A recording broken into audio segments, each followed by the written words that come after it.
ആരും കൊണ്ടുപോയിട്ടില്ല മോണാക്ട്, അവള് തന്നെ ഫസ്റ്റ് മേടിക്കുമായിരുന്നു. അത് ഞാനൊരു സത്യം പറയട്ടെ, എറണാകുളത്ത് ഞാനും ഇവിടെ ഒരെണ്ണം കൊണ്ട് സഹിക്കാൻ പറ്റും. എപ്പോഴത്തേനും അവർക്ക് എറണാകുളത്ത് അവന് വന്നു. ദൈവമേ, ഓരോ ജില്ലയിലും ഇതുപോലെ ഓരോരുത്തരുണ്ടല്ലോ. അതിൽ ഒരെണ്ണം മാത്രമേ ബിഗ് ബോസ് ഇപ്പൊ വന്നുള്ളൂ. ഇനി 13 ജില്ലയിലും വന്നിട്ടുണ്ടോ സ്റ്റേറ്റിൽ? സ്റ്റേറ്റിൽ ഞാൻ പോയിട്ടില്ല, ഡിസ്ട്രിക്ട് വരെ. ഡിസ്ട്രിക്ട് വരെ പോയാൽ പിന്നെ എന്തിനാണ് നാട്ടുകാരായിട്ട് മേടിക്കുന്നത്? നീ മറ്റേ ഇത് കരിയെ കണ്ട് വരത്തേച്ച് പോയപ്പോഴേ കണ്ട് മേടിച്ച കാര്യം. ആ കൊച്ചി ഏതാണ്ട് സ്റ്റേറ്റ് ലെവലിൽ പോയി മത്സരിക്കുന്ന കാര്യം പറഞ്ഞ ഇത് രണ്ടും കോമഡി തന്നെ കേട്ടോ. മറ്റേ CBSE ടോക്ക് ആണല്ലോ. ഇത് കാര്യങ്ങൾ ഷെയർ ചെയ്യണം ആദ്യമേ, പിന്നെ ചെന്ന് കഴിഞ്ഞാൽ ഉടനെ തന്നെ ഈ കുത്തിത്തിരിപ്പ് എന്ന് പറഞ്ഞൊരു കാര്യമുണ്ട്. ഞാനുണ്ടെന്ന് അറിയുമ്പോഴേക്കും ബാക്കിയുള്ള പിള്ളേർക്ക് പേടി. ഈ പാവങ്ങൾക്കുള്ള ഒരു ഗെയിം അല്ല ബിഗ് ബോസ്. അപ്പൊ എന്തോ തോന്നുന്നു അനുമോൾ വിന്നർ ആവില്ല എന്ന് ഇപ്പോഴേ അനുപ്രിയ പറയുകയാണ്. ഒന്നാമത്തെ കാര്യം, RJ ബിൻസി ഒരു ഉമ്മ കൊടുക്കണമെങ്കിൽ അതിന് ഒരു അർഹത വേണം. MG സുകുമാറിനൊരു സംഭവം അത് ഭയങ്കരമായിട്ട് വൈറലായിരുന്നു. അതിനകത്ത് എന്താണ് അതെങ്ങനെ ഒരു സംഭവം നടന്നത്? ഗായകനല്ല, കലാകാരനല്ല ഞാൻ, കേവലം നിങ്ങളെ പോലൊരുവൻ. അതെ, നമ്മളെ പോലെ ഒരു വ്യക്തിയുടെ വീഡിയോ ആണ് ഞാൻ ഇന്ന് നിങ്ങൾക്കായി സമർപ്പിക്കുന്നത്. അതെ, പഴയ കുറച്ച് വീഡിയോകൾ കുത്തിപ്പൊക്കിയിട്ടുള്ളതായിരിക്കും ഇന്നത്തെ എന്റെ വീഡിയോ തികച്ചും നിങ്ങൾക്ക് ഇഷ്ടമാകുന്നതായിരിക്കും. ചിരിക്കാൻ ആഗ്രഹമുള്ളവർക്കും വയ്യാതിരിക്കുന്നവർക്കും ഡിപ്രഷൻ ഉള്ളവർക്കും ഇത് പറയാനുള്ള കാരണം പല വ്യക്തികളുടെ കമന്റ് കാണുന്നുണ്ട്. ഡിപ്രസ്ഡ് ആയിട്ട് ഇങ്ങനെ ഇരിക്കുമ്പോഴും, മനസ്സിന് വിഷമമായിട്ട് ഇങ്ങനെ ഇരിക്കുമ്പോഴും, മനസ്സിന് സങ്കടമായിട്ടിരിക്കുമ്പോഴും, ഭർത്താവിന് 2 അടി കൊടുത്തിട്ട് ഇങ്ങനെ ഇരിക്കുമ്പോഴൊക്കെയാണ് ബിച്ചുവിന്റെ വീഡിയോ കാണുന്നത്. അപ്പോഴത്തേക്കും പോയി ചെറിയൊരു സന്തോഷമൊക്കെ വരുന്നുള്ളത്. നല്ല കാര്യം, കേട്ടതിൽ ഒരുപാട് സന്തോഷം. നമ്മൾ ബുദ്ധിമുട്ടിലാണെങ്കിൽ നിങ്ങൾ ചിരിക്കുന്നുണ്ടല്ലോ, വല്ലവന്റെ അത് കണ്ട് ചിരി വരുന്നുണ്ടല്ലോ നിങ്ങൾക്ക്. അതാണ് നിങ്ങളുടെ ഏറ്റവും നല്ല ക്വാളിറ്റി. ഇനിയും ചിരിക്കണം. ചിരിക്കുക മാത്രമല്ല, ലൈക്ക് ചെയ്യണം, സബ്സ്ക്രൈബ് ചെയ്യണം, കമന്റ് ചെയ്യണം, പിന്നെ ഹൈപ്പ് 3 ഉണ്ട് ഒരാഴ്ച. ഇനി അറിഞ്ഞുകൂടാത്തവർക്ക് വേണ്ടി പറഞ്ഞു തരാം. ഈ വീഡിയോ കാണുമ്പോൾ താഴെ കമന്റ് ബോക്സ് ഉണ്ടല്ലോ, ആ കമന്റ് ബോക്സ് ഇങ്ങനെ അങ്ങോട്ട് സ്വൈപ്പ് ചെയ്യണം. ജസ്റ്റ് അങ്ങോട്ട് സ്വൈപ്പ് ചെയ്ത് കഴിഞ്ഞാൽ അവിടെ കാണും ഹൈപ്പ്. ഒരാഴ്ചയിൽ 3 ഹൈപ്പ് കൊടുക്കാൻ പറ്റും. 3ൽ കൂടുതൽ വീഡിയോ ഞാൻ ഒരാഴ്ച ഇടുന്നു. മര്യാദയ്ക്ക് 3 ഹൈപ്പ് എനിക്ക് തന്നെ തന്നോണം. 3 തീർന്നു കഴിഞ്ഞാൽ അടുത്തൊരു യൂട്യൂബ് അക്കൗണ്ട് ഉണ്ടാക്കിയിട്ട് അതിനകത്തുകൂടെ തന്നോണം. ഉള്ള കാര്യം ഞാൻ ആദ്യം പറഞ്ഞേക്കാം. ഞാൻ വേറെ ഒന്നും ചോദിക്കുന്നില്ലല്ലോ. സ്ഥലം എഴുതി ചോദിക്കുന്നുണ്ടോ? നിങ്ങളുടെ മക്കളെയോ അല്ലെങ്കിൽ അനിയത്തിമാരെ ആരെയും കല്യാണം കഴിച്ചു തരാൻ പോലും ഞാൻ പറയുന്നില്ല. അല്ലല്ലോ, വെറും ഒരു ഹൈപ്പ്. 1 രൂപ നിങ്ങൾക്ക് ചെലവില്ല. അത് തരുന്നതിന് എന്തോ കുഴപ്പമില്ലല്ലോ. മര്യാദയ്ക്ക് എനിക്കിത് ഉള്ള കാര്യം ഞാൻ പറയാം. അല്ലെ നമ്മൾ തമ്മിലുള്ള അണ്ടർസ്റ്റാൻഡ് തെറ്റും. വേറെ വിഷയത്തിലേക്കായിരിക്കും ഇനി പോകാൻ പോകുന്നത്. ഓക്കെ, അപ്പൊ നമുക്ക് വീഡിയോക്കുള്ളിലേക്ക് വരാം. ശൈത്യ, ബിൻസി, പിന്നെ ആരൊക്കെയോ പേരൊന്നും അറിയത്തില്ല. എല്ലാത്തിനും നമുക്ക് വലിച്ചു വാരി ഇതിനകത്ത് നോക്കാം. കാരണം അനിമൊക്കെ കപ്പ് കിട്ടിയതിനകത്ത് ഇത്രയും വലിയ ചുരുക്കമുള്ള വ്യക്തികളെ അവരുടെ ഒരു കലാജീവിതം എങ്ങനെയാ മുന്നോട്ട് പോകുന്നത് നമുക്ക് അറിയണമല്ലോ. കാരണം അവർ ഈ ഇത്തരത്തിലൊരു പ്ലാറ്റ്ഫോമിൽ വന്നപ്പോഴത്തേക്കും അത് എന്തുകൊണ്ടാണ് വന്നത്, കാരണം എന്താണ്, ഇവിടെ നിൽക്കാനുള്ള ക്വാളിറ്റി എന്താണ്, ഇതൊക്കെ ഒന്ന് അറിയണ്ടേ. ഇത് അറിഞ്ഞാലല്ലേ ഈ പറയുന്നതിനും അല്ലെങ്കിൽ ഇവർ അനുമോളെ കുറിച്ച് പറയുന്നതിനൊക്കെ എന്താണ് അർത്ഥമെന്ന് നമുക്കൊന്ന് മനസ്സിലാവുന്ന ഒരു കാര്യമുണ്ടല്ലോ. നമുക്ക് ആദ്യം മുതൽ തന്നെ വരാം. അപ്പൊ നമുക്ക് എല്ലാവർക്കും അയ്യോ, ഇത് മറ്റേ ഉത്സവത്തിന് ഞങ്ങൾ അച്ഛൻ എനിക്ക് മേടിച്ചിട്ടുണ്ടെങ്കിൽ തുടങ്ങിയപ്പോ തന്നെ ഇങ്ങനെ അങ്ങ് പോയി കളഞ്ഞു. ഈ കുട്ടിയാണ് നമ്മുടെ എന്താണ് സ്കൂൾ കലോത്സവം, യുവജനോത്സവം, പള്ളി പെരുന്നാള്, നാടോടി നൃത്തം തുടങ്ങിയ എല്ലാ കലാസമിതികളുടെയും അല്ലെങ്കിൽ ഇവിടെ നമ്മുടെ ഓണത്തിന് പരിപാടി നടത്തുമ്പോൾ എല്ലാ പരിപാടിക്കും ഫസ്റ്റ് കിട്ടിക്കൊണ്ടിരിക്കുന്നതാണ്. ഫസ്റ്റ് കിട്ടിയില്ലെങ്കിൽ കടയിൽ പോയി ഒരു ട്രോഫിയെങ്കിലും മേടിച്ചുകൊണ്ട് വീട്ടിലേക്ക് കൊണ്ടുവന്നിരിക്കും. അഥവാ അങ്ങനെ ഒരു ഓപ്ഷൻ ഇല്ലാന്നുണ്ടെങ്കിൽ 1ൽ കൂടുതൽ ഫസ്റ്റുകൾ പോലും പ്രഖ്യാപിക്കാൻ അർഹരായിട്ടുള്ള വ്യക്തികളാണ്. അല്ലെങ്കിൽ ഇവർ തന്നെ പോയി ആ ജഡ്ജസിനോട് പറഞ്ഞ് അല്ലെങ്കിൽ ഇതിന്റെ അധികൃതപ്പെട്ടവരോട് പോയി പറഞ്ഞിട്ട് എന്റെ മോള് പങ്കെടുത്തിട്ടുണ്ട്, ആർക്ക് ഫസ്റ്റ് കിട്ടിയാലും 1ൽ കൂടുതൽ ഫസ്റ്റ് വേണം. 2 ഫസ്റ്റ്. അതായത് എനിക്ക് തോന്നുന്നു ചരിത്രത്തിൽ ആദ്യമായിട്ട് 2 ഫസ്റ്റ് കൊടുക്കേണ്ടി വന്നത് ഈ പെണ്ണ് പങ്കെടുത്തൊരു മത്സരത്തിനായിരിക്കും. 2 ഫസ്റ്റാണ് കൊടുത്തിരിക്കുന്നത് ഒരു സ്കൂളിൽ. ആലോചിച്ച് നോക്കണം, ചേർത്തല തുടങ്ങണ്ടൊക്കെയാണ്. അങ്ങനെയൊക്കെ ഒരുപാട് കലാജീവിതത്തിൽ ഒരുപാട് കലാകാരന്മാർ ഉണ്ടെന്ന് അറിയുമ്പോഴത്തേനും നമുക്ക് ഒരുപാട് സന്തോഷമുണ്ട് കേട്ടോ ഈ നാട്ടിൽ ഇങ്ങനെ ഉള്ളപ്പോൾ. അടുത്തത് പിന്നെ മോണാക്ടിന് ഞാനുണ്ടെന്ന് അറിയുമ്പോഴേക്കും ബാക്കിയുള്ള പിള്ളേർക്ക് പേടി. ഇത്തവണ കണ്ടോ, ഇത്രയും വലിയ കോമ്പറ്റീഷൻ കൊടുക്കുന്ന ഒരു കൊച്ചാണ് ബിഗ് ബോസിൽ വന്നിട്ട് ഇത്രയും പെട്ടെന്ന് ഔട്ട് ആവുകയും ഇത്രയും വലിയൊരു നാണക്കേടോടുകൂടെ കടന്നു പോകേണ്ട ഒരു അവസ്ഥ വന്നിരിക്കുന്നത്. അതായത് സ്കൂൾ കലോത്സവത്തിനും യുവജനോത്സവത്തിനൊക്കെ ചെന്ന് കഴിഞ്ഞ് ഈ കുട്ടിയുടെ മുഖം കണ്ടു കഴിഞ്ഞാൽ ആൾക്കാർ പേടിക്കും. ഞാനും പേടിച്ചിട്ടുണ്ട്, പക്ഷെ ഞാൻ കണ്ടിട്ടില്ല ഇതിനെ. ഞാൻ എന്ത് കണ്ടാ പേടിച്ചത്? ഞാൻ അതൊന്നും അല്ല കണ്ടു പേടി, ഞാൻ വേറെ. അപ്പം പിള്ളേരുടെ പേടി സ്വപ്നം. അതായത് ക്രിക്കറ്റ് കളിക്കാനായിട്ട് മഹേന്ദ്ര സിംഗ് ധോണി അവസാന നിമിഷം ഇറങ്ങുമ്പോഴത്തേക്കിനും ഉള്ളൊരു പ്രതീക്ഷയും പേടിയില്ല എതിർ ടീമിന്. ആ സാധനം അമ്മാതി റേഞ്ച് സാധനം എങ്ങനെയാണോ നാഷണൽ അവാർഡ് കയ്യിൽ നിന്ന് പോയി ഒരു പിടുത്തമില്ല, തെന്നി മാറിപ്പോയതെങ്ങാട്ടാ. കിട്ടാൻ ഞാൻ പ്രാർത്ഥിക്കാം. നാഷണൽ അവാർഡ് നിർത്തരുത്. ഓസ്കാർ കുറഞ്ഞ ചെറിയ അവാർഡുകളൊന്നും നമ്മൾ സ്വീകരിക്കത്തില്ല. അങ്ങനെ സ്വീകരിക്കുകയാണെന്നുണ്ടെങ്കിൽ വീട്ടുകാർക്ക് പ്രശ്നമാണെന്നുള്ള കാര്യം അറിയാമല്ലോ. അതുകൊണ്ട് നമുക്ക് ചെറിയ അവാർഡിന്റെ ഒന്നും ആവശ്യമില്ല. ഏറ്റവും വലുത് ഇനി ഓസ്കാറിന്റെ മേളിൽ വല്ല ബാലഭാസ്കരൻ വല്ലതും ഉണ്ടെങ്കിൽ അതും നിങ്ങൾ മേടിച്ചേക്കാം, അത്രേ ഉള്ളൂ. അതിന് നമുക്ക് ചേച്ചിനെ ആ ചേച്ചി നമുക്ക് അടുത്ത പയ്യെ കൊണ്ടുവരാം. അതിന് മുമ്പായിട്ട് നമ്മുടെ RJ ബിൻസി എന്നൊക്കെ വെച്ച് കഴിഞ്ഞാൽ എനിക്കൊന്ന് ക്വാളിറ്റി വേണോ പല കാര്യങ്ങളും. ഞാൻ ആ ക്വാളിറ്റി ഉള്ള ആൾക്കാരുമായിട്ട് നിലവാരത്തിലുള്ള പരിപാടികളെ കാണിക്കത്തുള്ളൂ. എന്തായാലും ചേച്ചിയുടെ നിലവാരം നമുക്ക് ബിഗ് ബോസ് കാണിച്ച് ആദ്യം കാണാം, എന്നിട്ട് ചേച്ചി പറയാനുള്ളത് കാണാം. അല്ല വേണ്ട, നമുക്ക് ആദ്യം ചേച്ചിയുടെ നിലവാരമുള്ള സംസാരം കേൾക്കാം, അതിനുശേഷം ബിഗ് ബോസ് കാണിച്ചത് അതായിരിക്കും നല്ലത്. എന്നെ കുറിച്ചല്ലേ ഇത് കൂട്ടി ചോദ്യവും 26 വയസ്സായിട്ട് നീ എന്ത് ചോദ്യം ചോദിച്ചോ ഞാൻ ചോദിക്കും. സ്വാഭാവികമായിട്ടും RJ ബിൻസി എന്ന് പറയുന്ന ഒരു സ്ത്രീ മറ്റൊരു പുരുഷനുമായിട്ട് ചുംബിച്ചുകൊണ്ടിരിക്കുന്നത് പൊതുസ്ഥലത്ത് ചുംബിച്ചുകൊണ്ടിരിക്കുന്ന കണ്ടാൽ ചാച്ചൻ പ്രതികരിക്കാതെ ഒരു ചാൻസ് കിട്ടി അത് ഓവറാക്കും അല്ലടാ ഫുൾ. ഇപ്പം ഇന്റർവ്യൂ ഒക്കെ കൊള്ളാം കേട്ടോ, ഉള്ള കാര്യം പറയാനില്ല. കാരണം ഇപ്പൊ വരുന്നവരും ഇവരെ ഊക്കി വിടുന്നുണ്ട്. അത് എന്തുകൊണ്ടാണെന്ന് അറിയത്തില്ല. നമ്മളൊരു ഇന്റർവ്യൂ ചെയ്യുന്ന ഒരു വ്യക്തി ഓപ്പോസിറ്റ് വന്നിരിക്കുന്ന ആ ഒരു ഗസ്റ്റിനെ തന്നെ തിരിച്ചു കയറി ഊക്കി വിടണമെന്നുണ്ടെങ്കിൽ അവരുടെ നിലവാരം എന്തുമായിരിക്കും, അവർ ഏത് രീതിയിൽ സംസാരിക്കാൻ ആഗ്രഹിക്കുന്ന വ്യക്തികളായിരിക്കും. അതുകൊണ്ടായിരിക്കും നമ്മൾ പല വ്യക്തികളുടെ ഇന്റർവ്യൂസ് കാണാറുണ്ട്. നമുക്ക് തോന്നാം നമ്മുടെ മനസ്സിൽ ഒരു വ്യക്തിയെ കുറിച്ചൊരു ക്വാളിറ്റി കാണുമല്ലോ. ആ ഒരു ക്വാളിറ്റി ഉള്ള ഒരു വ്യക്തിയെ ഒരു ആങ്കർ വന്നിട്ട് ഇതുപോലെ ചോദിക്കുകയാണെന്നുണ്ടെങ്കിൽ ആ കമന്റ് ബോക്സ് മൊത്തം ആങ്കർ തന്തയ്ക്കുള്ളിയല്ല നടക്കുന്നത്. അതായത് സ്വാഭാവികമാണ്, അങ്ങനെ തന്നെ നടക്കത്തുള്ളൂ. കാരണം നമ്മൾ കാണുന്ന ആ ഗസ്റ്റ് ആയിട്ട് വന്ന വ്യക്തിയുടെ ഒരു ക്വാളിറ്റി ഉണ്ട്. ആ ക്വാളിറ്റി കീപ്പ് ചെയ്യാതെ സംസാരിക്കുന്ന ഒരു ആങ്കറെ നമ്മൾ തന്തയ്ക്ക് വിളിക്കും. തന്തയ്ക്ക് വിളിച്ച ചരിത്രമുണ്ട്. എന്തോ ഒരു ആങ്കർമാർ തലയെ കൂടെ മുണ്ട് വരെ ഇട്ട് താത്താമാര് തലയെ കൂടെ തോർത്ത് വിട്ടോണ്ട് പോയ അവസ്ഥയുണ്ട്. അല്ല മമ്മൂനെയൊക്കെ വിളിച്ചോ, അത് പിന്നെ ക്വാളിറ്റി പറയണ്ട, രണ്ടു പോക്ക് തന്നെ പറഞ്ഞിട്ട് കാര്യമില്ല. എക്സാമ്പിൾ എടുത്ത സാധനം അതിലും വലിയ സാധനമായിട്ട് എന്റെ ഒരു കാര്യം വല്ലപ്പോഴും വായി വരുന്ന കയറി പറയും. അതാണ് സംഭവം. അപ്പം ക്വാളിറ്റി എന്താന്ന് മനസ്സിലായില്ല, ഇങ്ങനെ ഒരു ചോദ്യം ചോദിക്കണമെന്നുണ്ടെങ്കിൽ ബാക്കി കാണാം. ഒന്നാമത്തെ കാര്യം RJ ബിൻസി ഒരു ഉമ്മ കൊടുക്കണമെങ്കിൽ അതിന് ഒരു അർഹത വേണം, ഒരു മിനിമം ക്വാളിറ്റി വേണം. അപ്പൊ ഞാൻ ഒരാൾക്ക് കിസ് കൊടുക്കുന്നുണ്ടെങ്കിൽ മാത്രം കൊടുക്കുള്ളൂ. ഒരാൾക്ക് ആലോചിക്കല്ലേ. ഇനി RJ ബിൻസിയുടെ ഉമ്മ വേണമെന്നുണ്ടെങ്കിൽ നേരെ നിങ്ങൾ അക്ഷയ ചെല്ലണം. www.rjbinsi.in.org എന്നുള്ളൊരു സൈറ്റിൽ കയറിയിട്ട് ആദ്യം നിങ്ങൾ രജിസ്റ്റർ ചെയ്യണം. അവിടെ നിന്ന് ഒരു ഫോം കിട്ടും. ആ ഫോമുമായിട്ട് ജില്ലാ പഞ്ചായത്തിൽ ചെന്നിട്ട് അപേക്ഷിക്കണം. അപേക്ഷിച്ചിട്ട് അതിന്റെ ഒരു പ്രിന്റ് വരും. നിങ്ങൾക്ക് പിന്നെ OTP മെസ്സേജ് വരും. ആ OTP ആയിട്ട് വേണം നിങ്ങൾ ലോഗിൻ ചെയ്യണം രണ്ടാമത് അക്ഷയ പോയിട്ട്. എന്നിട്ട് നിങ്ങൾക്ക് ലിസ്റ്റ് ഒരു വലിയ നീണ്ട ലിസ്റ്റ് കിട്ടും. മറ്റേ ഹൃദയം മാറ്റിവെക്കൽ ശസ്ത്രക്രിയ ഒരു ലിസ്റ്റ് ഉണ്ടല്ലോ, അതിനകത്ത് പരിഗണന വരുമല്ലോ. അതുപോലെ ആ ലിസ്റ്റ് നിങ്ങൾ രജിസ്റ്റർ ചെയ്യണം. എന്നിട്ട് വെയിറ്റ് ഫോർ ദാറ്റ് കിസ്.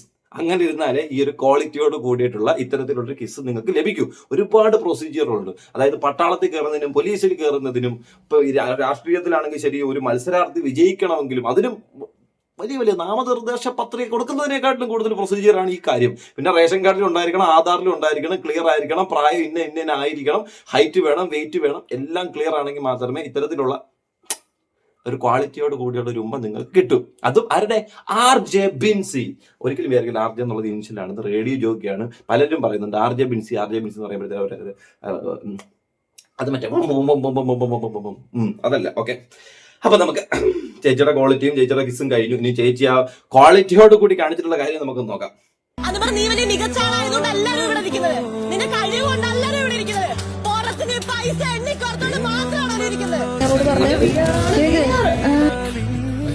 ആ ചേച്ചി സത്യം പറഞ്ഞു, ഈ ചേച്ചിയാണ് PR പെരിയാർ എന്ന് പറഞ്ഞ് ബിഗ് ബോസ് ഇത്രയും കൊണ്ടുവന്ന് അനുമോക്ക് ഇത്രയും നല്ലൊരു ഇമ്പാക്ട് കൊടുത്തത്. എന്നാൽ പുറത്ത് വന്നപ്പോഴത്തേന് ഒരുപാട് വ്യക്തികൾ ഇതിനെതിരെ പറയുന്നുണ്ട്, നീ എന്ത് പണിയാടി അവിടെ പോയി കാണിച്ചത്, ഇങ്ങനെയൊക്കെ കളിക്കാൻ കൊള്ളാവോ, അങ്ങനെ കാണിച്ചോണ്ടല്ലേ നമ്മൾ പോലും പ്രതീക്ഷിക്കാതെ അനുമോളുടെ കയ്യിലോട്ട് കപ്പ് കിട്ടും. പക്ഷെ ആരൊക്കെ എന്തൊക്കെ പറഞ്ഞാലും നമ്മൾ വിട്ടുകൊടുക്കത്തില്ല. ചേച്ചി ഒരിക്കലും സമ്മതിക്കത്തില്ല. അത് ഞാനായിട്ട് കൊടുത്തതല്ലെന്ന്, ജനങ്ങൾ എടുത്ത് കൊടുത്തതാണെന്ന്, അനുമോളിനെ ഇഷ്ടപ്പെട്ട് ജനങ്ങൾ കൊടുത്തതാണ്. ഇവര് മാത്രമേ ഉള്ളപ്പോ പറയുന്നത് സത്യം. ക്ലിയർ ആയുള്ള കാര്യം എന്താണെന്നുള്ളത്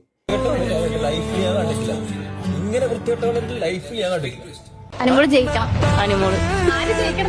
അനുമോളാണ് എന്റെ നാട്ടുകാരിയാണ്. പുള്ളിക്കാരി ജയിക്കണമെന്നാണ് ആഗ്രഹം. അനീഷർ അനുമോൾ. അനു അല്ലെങ്കിൽ നെവിൻ. ഇല്ല.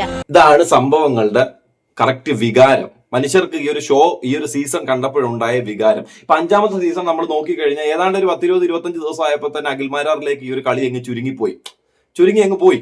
അത് പിന്നെ അതിലേക്ക് മാത്രം കോൺസെൻട്രേറ്റഡ് ആയിട്ട് പോയിക്കൊണ്ടിരിക്കുന്ന ഒരു സാധനമായിരുന്നു. പിന്നെ അടുത്ത സീസൺ 6ാമത്തെ സീസണിലേക്ക് വന്നാൽ അത് പിന്നെ പറയേണ്ട, മണ്ടന് കപ്പ് കിട്ടി, അത് പോട്ടെ. ഇനി 7ലേക്ക് വരാം. 7ലേക്ക് വന്നപ്പോഴത്തേന് വ്യക്തമായ കോമ്പറ്റീഷൻ ഉണ്ടായിരുന്നു, നല്ല രീതിയിൽ കോമ്പറ്റീഷൻ കൊടുക്കുന്നുണ്ടായിരുന്നു. പക്ഷെ ഈ കോമ്പറ്റീഷൻ കൊടുക്കുമ്പോഴും അനുമോൾ എന്ന് പറഞ്ഞൊരു വ്യക്തി അവളുടേതായ രീതിയിൽ കളിച്ചുകൊണ്ടിരുന്നു, ഇവരെ കൂടെ വെച്ച് കളിച്ചുകൊണ്ടിരുന്നു. ഇത്ര ഈ പോയവര് വീണ്ടും തിരിച്ചു വന്ന് അവളെ ഇത്രയും കോർണർ ചെയ്യണമെങ്കിൽ അവൾ എന്തുമാത്രം ടോർച്ചർ അവിടെ കൊടുത്തിട്ടുണ്ട്. അതുകൊണ്ടല്ലേ വന്ന ഉടനെ കയറി ഇത്രയും വലിയൊരു ക്രൂവൽറ്റി അവളോട് കാണിക്കാനായിട്ട് വെക്കുന്നത്. അതാണ് കളി, അതായിരുന്നു ബിഗ് ബോസ്. ആ ബിഗ് ബോസിന്റെ ഷോയെ കുറിച്ച് ഇപ്പൊ ഒരു ചേച്ചി പറയും കറക്റ്റ് കളി എന്തോന്നുള്ളത്. അത് കാണിച്ചു തരാം. എനിക്ക് അനുമോളെ ഇഷ്ടം. അനുമോള് തന്നെ ആയിരിക്കും. കാരണം നല്ല രീതിയിൽ അനുമോള് അതില് ചെയ്യുന്നുണ്ട്, ഗെയിം ചെയ്യുന്നുണ്ട്. ഏറ്റവും കൂടുതൽ ഇഷ്ടം അനുവിനെയാണോ? ചേച്ചി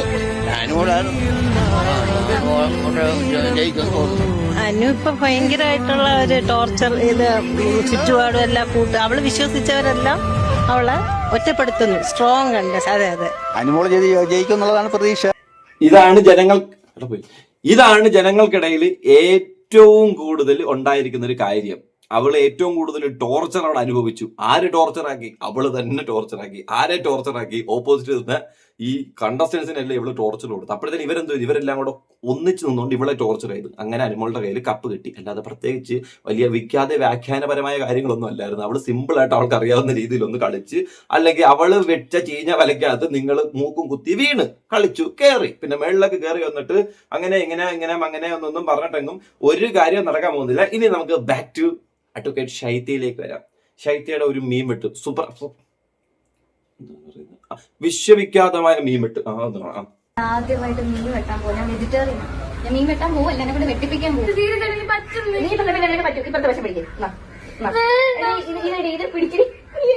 പിടിക്കുക. ഇത് കൂടെ കളാ. വേണ്ട മല ചേട്ടിയെ വെച്ചിട്ട് പോ വേണ്ട ആദ്യമായിട്ടായിരിക്കും ജീവിതത്തിൽ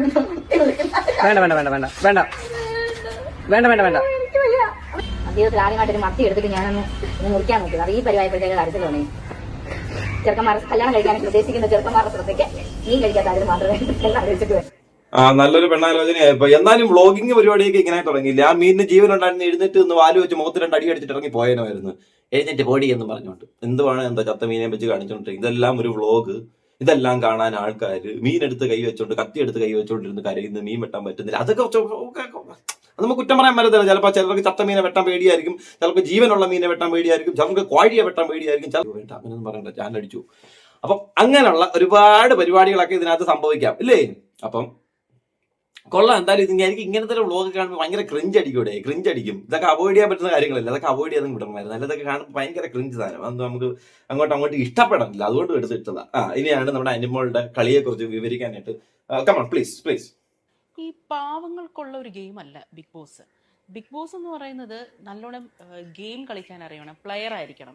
ഒരിക്കലും നല്ലൊരു പ്ലെയർ ഇതുപോലെ പാവം പിടിച്ച ഒരു കുട്ടി ഒരിക്കലും ഒരു ബിഗ് ബോസ് ഷോയിൽ വിന്നർ ആവത്തില്ല. അതാണ് സത്യസന്ധമായ കാര്യം. ബിഗ് ബോസ് എന്ന് പറഞ്ഞൊരു ഗെയിമാണ്. പാവങ്ങൾക്ക് ജയിക്കാൻ കഴിയത്തില്ല. അവിടെ വരെ ചേച്ചി പറഞ്ഞത് വളരെ കറക്റ്റ് ആണ്. ഒരു കുഴപ്പമില്ല. ഒരു ബിഗ് ബോസ് എന്ന് പറയുന്ന ഷോ അറിയാവുന്നവർക്ക് അറിയാവുന്ന വ്യക്തമായ ഒരു കാര്യം അത്. അപ്പൊ എന്താ തോന്നുന്ന അനുമോൾ വിന്നർ ആവില്ല ഇപ്പോഴേ അനുപ്രിയ പറയാ? തീർച്ചയായിട്ടും അനുമോൾ ഒരിക്കലും വിന്നർ ആവാൻ പോകുന്നില്ല. ആ ചേച്ചി ഇപ്പൊ സത്യം പറഞ്ഞ ഒരുപാട് റിഗ്രറ്റ് ചെയ്യുന്നുണ്ടായിരിക്കും. എന്തിനു ഞാൻ അങ്ങനെ പറഞ്ഞു? മിക്കവാറും ആങ്കറെ വിളിച്ചിരിക്കും. ഞാൻ അത്രയും കിട്ടത്തില്ല, പാവങ്ങൾക്ക് കിട്ടത്തില്ല എന്നല്ല ഞാൻ പറഞ്ഞുള്ളൂ. നീ എന്തിനാ അതിന്റെ ഇടയിൽ കൂടെ എന്നെ അടുത്ത് ചോദിച്ചാൽ അനുമോൾക്ക് കപ്പ് കിട്ടത്തില്ലെന്നാണോ പറയുന്നത്? അതുകൊണ്ടല്ലേ എനിക്ക് പറയേണ്ടി വന്നത്. തീർച്ചയായിട്ടും അനുമോൾക്ക് കിട്ടത്തില്ലെന്ന്. നേരത്തെ ചേച്ചിയുടെ ഒരു ബിൽഡപ്പ് ആയിരിക്കും. അയ്യോ കഷ്ടം ആ കപ്പ്. അതായത് ഇങ്ങനെ കൈ പൊക്കുന്ന നിമിഷം ഉണ്ടായിരുന്നില്ല, ഇങ്ങനെ മോഹൻലാൽ അങ്ങനെ പൊക്കുന്ന ഒരു നിമിഷം. സത്യം പറഞ്ഞ ആ നിമിഷത്തിൽ ഇതാണ്ട ശൈത്യ തലകുത്തി വീണാണ് ഈ ചേച്ചി ആ ഇരുന്ന ഇരിപ്പിലങ്ങ് വീട് കാണിപ്പിക്കാറ്. അല്ലെങ്കിൽ ഇരുന്ന ഇരിപ്പിലങ്ങ് കുയിലോട്ട് പോണേന്ന് ചിലപ്പോ എങ്കിലും പ്രാർത്ഥിച്ചു പോയ കാര്യം. അല്ല ആ രീതിയിലുള്ള ചേച്ചിയുടെ ഒരു മാറ്റമായിപ്പോയി. നോക്കണം. അയ്യോ എങ്ക പറയണം. സീസൺ 7 വിന്നർ ഈ പറഞ്ഞില്ലേ ഈ സംഭവത്തോടു കൂടി ചേച്ചിയുടെ ഫുള്ള് റിലേയും പോയിട്ടുണ്ട്. ചേച്ചിയുടെ മത്സരമല്ല നമുക്കറിയാല്ല.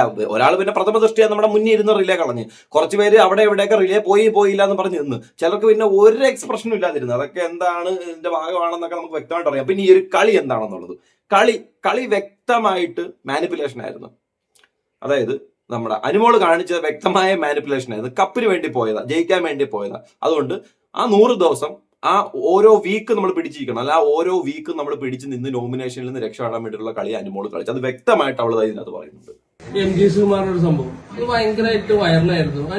എന്താണ് അതെങ്ങനെ ഒരു സംഭവം നടന്നതാണോ? ഞാൻ കണ്ടോ വീഡിയോ. പുള്ളിക്കാരൻ കുക്കി അറിയാമെന്ന് വെച്ചപ്പോ മോശമല്ലേ നമ്മൾ ഒരാളുടെ മുന്നിൽ പോയത് കുക്കി അറിയില്ല എന്ന് പറഞ്ഞാൽ. പിന്നെ ചേച്ചിയുടെ ഹസ്ബൻഡ് നന്നായിട്ട് പൊറോട്ട ഉണ്ടാക്കി കൂടെ നിന്നിട്ട് ഞാൻ ഇങ്ങനെ ഹെൽപ്പ് ചെയ്യും.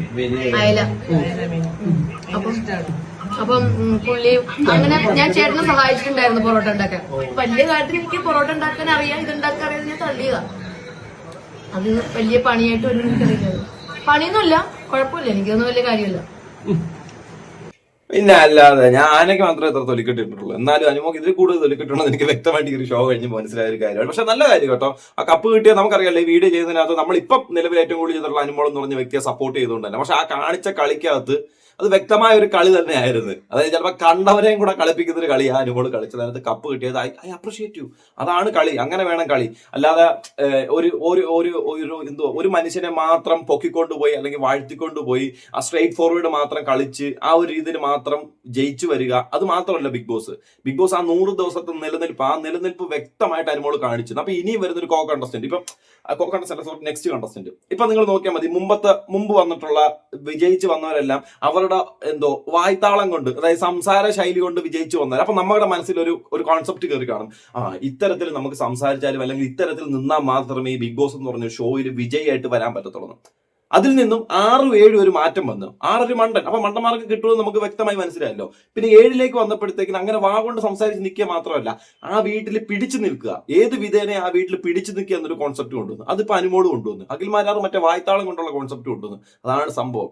അപ്പം പല രീതിയിലും നമുക്ക് ഈ ഷോയിൽ വിജയിക്കാനായിട്ട് കഴിയുമെന്ന് ഇങ്ങനത്തെ ഉള്ള 3-4 പേര് ചേർന്ന് തന്നെ കാണിച്ചു തന്നിട്ടുണ്ട്. അപ്പം ഈ നെക്സ്റ്റ് സീസൺ വരുമ്പോഴത്തേക്കും അപ്പൊ ഇങ്ങനെ ആയിരിക്കത്തില്ല, സ്ട്രാറ്റജി വേറെ ആയിരിക്കും. അപ്പൊ നമുക്ക് കാണാം, എക്സ്പീരിയൻസ് ചെയ്യാം ഏത് രീതിയിലും കളിച്ച് ജയിക്കാന്നുള്ളത്.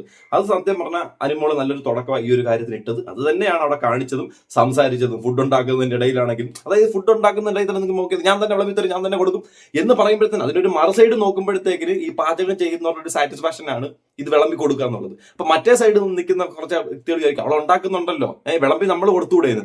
ആ ഒരു രീതിയിൽ വരുമ്പോഴത്തേന് അവിടെ ഒരു ക്ലാഷ് വരും, ഒരു ഈഗോ ക്ലാഷ് വരും. ഇത് മത്സരമല്ലേ, സ്ക്രീൻ പ്രസൻസ് ആവശ്യമായിട്ടുള്ള കാര്യം. അപ്പൊ അനുമോള് തന്നെ കുക്ക് ചെയ്യുന്നു, അനുമോള് തന്നെ വിളമ്പി കൊടുക്കുമ്പോഴത്തേന് സോഫ്റ്റ് കോർണർ മൊത്തം അനുമോളിലേക്ക് പോകുമെന്ന് പറഞ്ഞുകൊണ്ട് ബാക്കി കണ്ടസ്റ്റൻസ് ഉണ്ടല്ലോ, ബാക്കി കണ്ടസ്റ്റൻസ് ഇതിനകത്ത് കയറി ഇൻവോൾവ് ആകുമ്പോഴത്തേന് അനുമോള് വീണ്ടും അവരെ പ്രൊവോക്ക് ചെയ്യുന്ന രീതിയിലുള്ള ഒരു സംസാരങ്ങൾ കാഴ്ചവെക്കും. അപ്പൊ കാണുന്നവർ നോക്കുമ്പോഴത്തേക്കിന് ആഹാരം ഉണ്ടാക്കിയത് ആ കൊച്ചങ്ങ് വിളമ്പിക്കോട്ടെ എന്ന് വിചാരിക്കും. അപ്പൊ അപ്പുറം നിൽക്കുന്നവർ എന്ത് വിചാരിക്കും, സ്ക്രീൻ പ്രസൻസ് മൊത്തം അവർക്ക് വേണ്ട, വിളമ്പി കൊടുക്കുന്ന സ്ക്രീൻ പ്രസൻസിലുള്ള മറ്റേ ഉണ്ണി വാവാവോ പൊന്നുണ്ണി വാവാവോ ആ ഒരു ബീജം വിട്ട് എന്റെ ഫോട്ടോ വരട്ടെന്ന് പറഞ്ഞ് അവൾ നോക്കും. അപ്പൊ ഇവള് സമ്മതിക്കാത്തപ്പോ ഇത് തമ്മിൽ ക്ലാഷ് ആവും, ഈഗോ ക്ലാഷ് അടിക്കും, അവിടെ ഒരു വഴക്ക് നടക്കും, അനുമോളിലേക്ക് കുറച്ചധികം സപ്പോർട്ട് കയറും. അതുപോലെ തന്നെ അനുമോള് വ്യക്തമായിട്ട് ആ ഷോയിലുള്ള ആൾക്കാരുടെ മെന്റൽ സ്റ്റെബിലിറ്റിയും അവരുടെ വ്യക്തമായ ഉദ്ദേശങ്ങൾ വെച്ച് കളിച്ച് അതാണ് നടന്നിരിക്കുന്നത് വ്യക്തമായിട്ട് നോക്കി കഴിഞ്ഞാൽ. ഇനി നമ്മുടെ ബാക്ക് ടു നമ്മുടെ കലാമണ്ഡലം അല്ലെങ്കിൽ എന്തോ പറയേണ്ടത്, ലോകം മൊത്തം കീഴടക്കിയിരിക്കുന്ന ഒരു വ്യക്തി. ഇത് കാര്യങ്ങൾ ഷെയർ ചെയ്യണം ആദ്യമേ. പിന്നെ ചെന്ന് കഴിഞ്ഞാൽ ഉടനെ തന്നെ ഈ കുത്തിത്തിരിപ്പ് എന്ന് പറഞ്ഞൊരു കാര്യമുണ്ട്. ഭർത്താവിന്റെ വീട്ടിൽ ചെല്ലുമ്പോൾ തന്നെ അമ്മ എന്തെങ്കിലും ഒരു വഴക്ക് പറഞ്ഞു ഒരുപാട് ദീർഘവീക്ഷണമുള്ള അമ്മയായിരുന്നില്ലേ ഇത് കഴിഞ്ഞാല് ഉടനെ അത് ഭർത്താവിനോട് പറഞ്ഞു കൊടുക്കും. പിന്നെ അവിടെ ഒരു പ്രശ്നം ഉണ്ടാകും. ആദ്യമേ ആ കാര്യങ്ങളൊന്നും ചെയ്യാൻ പാടില്ല. എന്ത് കാര്യമുണ്ടെങ്കിലും അമ്മയോടും ഷെയർ ചെയ്യണം. എന്റെ ജീവിതത്തിൽ എനിക്ക് കിട്ടാതെ പോയ ഒരു കാര്യമാണ് ഞാൻ നിന്നിലൂടെ എന്ന് വെച്ച് കഴിഞ്ഞാൽ എനിക്ക് ഒത്തിരി സ്വപ്നമുണ്ട്, എന്നെ കുറിച്ച് ഒത്തിരി സ്വപ്നമുണ്ട്. എന്റെ സത്യം ഞാനുണ്ടെന്ന് അറിയുമ്പോഴേക്കും ബാക്കിയുള്ള പിള്ളേർക്ക് പേടി. ഇത്തവണ ചേച്ചി കൊണ്ടു ആലപ്പുഴ ജില്ലയില് ആരും കൊണ്ടുപോയിട്ടില്ല മോണാക്കി, അവള് തന്നെ ഫസ്റ്റ് മേടിക്കും. അത് ഞാനൊരു സത്യം പറയട്ടെ, എറണാകുളത്ത് ഞാനും ഒരെണ്ണം കൊണ്ട് സഹിക്കാൻ പറ്റും. എപ്പോഴത്തേക്കും എറണാകുളത്ത് അവന് വന്നു. ദൈവമേ, ഓരോ ജില്ലയിലും ഇതുപോലെ ഓരോരുത്തരുണ്ടല്ലോ. അതിലൊരെണ്ണം മാത്രമേ ബിഗ് ബോസ് ഇപ്പൊ വന്നുള്ളൂ. ഇനി 13 ജില്ലയിലെ കിടപ്പുണ്ട് കലോത്സവത്തിൽ ഇതുപോലെ വന്നവര്. എന്ത് വിധീത്, വല്ലാത്ത ചതീത്, ഓർക്കപ്പുറത്തെ. എന്റെ മാത്രമല്ല നിങ്ങൾ ഇനി കാണണം എല്ലാ സീസണിലും. ഇനി 13 ജില്ലയിൽ നിന്ന് 13 എണ്ണം വരാനുണ്ട്.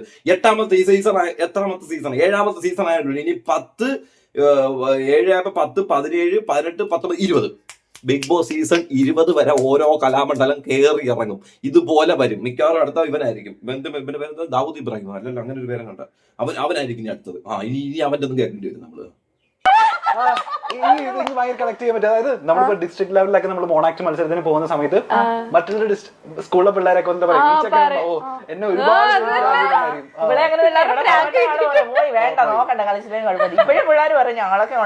ഇത്രയും പേടി സ്വപ്നമായിട്ടുള്ള ആൾക്കാരൊക്കെ ഈ നാട്ടിലുണ്ട്. എന്നിട്ട് ഞാൻ അറിഞ്ഞില്ലല്ലോടാ, ഞാൻ ഈ കേരളത്തിലല്ലേ ജീവിക്കുന്നത്. കോപ്പ് ഇത്രയും ജനങ്ങൾ പേടിക്കുന്ന അല്ലെങ്കിൽ നമ്മുടെ പ്രായത്തിലുള്ള വ്യക്തികൾ പേടിക്കുന്ന, നമ്മൾ വരെ പേടിക്കേണ്ടതായിട്ടുള്ള ആൾക്കാർ ജീവിച്ചിരുന്ന ഒരു കാലഘട്ടത്തിൽ കൂടെ ഞാനും കടന്നു വന്നത്. എന്നിട്ട് ഞാൻ കണ്ടില്ല, ഞാനാണ് ഇപ്പൊ വല്ല പാമ്പിനെ പഴുതാനെ കണ്ടാ പേടിക്കുന്നത്. അല്ലാതെ ഇതിനെ കണ്ട് ഇവരെ പേടിച്ചിട്ടില്ല. മിസ്സായി പോയി. എന്റെ ഈ കുഞ്ഞിനത്തെ പ്രായം എന്ന് പറഞ്ഞത് അത് വേസ്റ്റ്, സത്യം പറഞ്ഞ വേസ്റ്റ്. ഇതൊക്കെയായിരുന്നു നമ്മൾ ചെയ്യേണ്ടതും പേടിക്കേണ്ടതും ഒക്കെ ആയിട്ട്. സിനിമ ഫീൽഡൊക്കെ വന്നപ്പോ ആ നമ്മൾ ഒരുമിച്ച് വന്നിട്ടുണ്ടോ സ്റ്റേറ്റില്? സ്റ്റേറ്റിൽ ഞാൻ പോയിട്ടില്ല ഡിസ്ട്രിക്ട് വരെ. ഡിസ്ട്രിക്ട് വരെ പോയാൽ പിന്നെ എന്തിനാണ് നാട്ടുകാരായിട്ട് പേടിക്കുന്നത്? നീ മറ്റേ ഇത് കരിയെ കണ്ട് വരെ തേച്ച് പോയപ്പോഴേ കണ്ട് പേടിച്ചാൽ ആ കൊച്ചെ ഏതാണ്ട് സ്റ്റേറ്റ് ലെവലിൽ പോയി മത്സരിക്കുന്ന കാര്യം പറഞ്ഞ ഇത് രണ്ടും കോമഡി തന്നെ കേട്ടോ. മറ്റേ CBSE ടോക്ക് ആണല്ലോ ആ രീതിയിലൊക്കെ പോകുന്നത്. എന്തായാലും കൊള്ളാം. നിങ്ങളെ രണ്ടുപേരെ എല്ലാവരും കണ്ട് ഇനിയും പേടിക്കട്ടെ എന്ന് ഞാൻ ആത്മാർത്ഥമായിട്ട് ആഗ്രഹിക്കുകയാണ്. ഇനി ഞാൻ കാണിക്കാൻ പോകുന്നത് വെച്ചാൽ ഈ ഷോയിലെ ടോപ്പ് 5 എന്ന് പറഞ്ഞാൽ ഒരു വ്യക്തമായ ക്വാളിറ്റി ഉള്ള ഒരു ടോപ്പ് 5 ആണ്. അതായത് പുറത്തു വന്നതിന് ശേഷമാണെങ്കിലും ഈ ടോപ്പ് 5-നകത്ത് നിൽക്കുന്നവർക്ക് പരസ്പരം അങ്ങോട്ടും ഇങ്ങോട്ടും കുത്താനും എടുക്കാനും ഒന്നുമില്ല. നല്ല നല്ല നല്ല ടോപ്പ് ക്വാളിറ്റി എന്ന് വേണം പറയാം. വ്യക്തമായ ടോപ്പ് ക്വാളിറ്റി. അത് കാണാം. വളരെ സന്തോഷമുള്ള ഒരു നിമിഷമാണ്. എന്റെ എറണാകുളത്ത് ഞാൻ താമസിക്കുന്ന എന്റെ കൂട്ടുകാര്, ഇതിപ്പോ എന്റെ വൈഫൊന്നും ഇവിടെ ഉണ്ട്. അപ്പൊ നെയ്ഷേട്ടന്റെ ഷൂട്ടുമായിട്ട് വന്നതാണ്. എനിക്ക് ഒരുപാട് സന്തോഷമുണ്ട്. ഷാനവാസ്കി അനീഷേട്ടനും ഇപ്പൊ നമ്മുടെ വീട്ടിലുണ്ട്, സ്റ്റുഡിയോയിലാണ് ഇപ്പൊ ഉള്ളത്. എന്ത് തോന്നുന്നു ഷാനവാസ്ക?